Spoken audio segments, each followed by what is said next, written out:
कसं शिकवत होती तुला? बोला ना बोला ना बोला ना पाऊस पडेल काय साडेली सुट्टी साडेली. तसं नसतं म्हणत जरा. सांग सांग भोलानाथ सांग सांग बोला ना पाऊस पडेल का?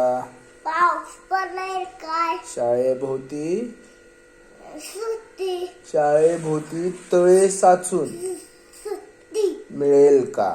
मिळेल का? हा मग आता म्हण. बोला ना बोला ना. अरे सांग सांग सांग सांग भोलानाथ असं म्हणायचं. सांग सांग बोला ना सांग सांग बोला ना पाऊस पडेल काय बोला ना बोला ना. शाळेभोवती तळे साचून सुट्टी मिळेल का? सांग सांग भोलानाथ. तुम्हाला कुठं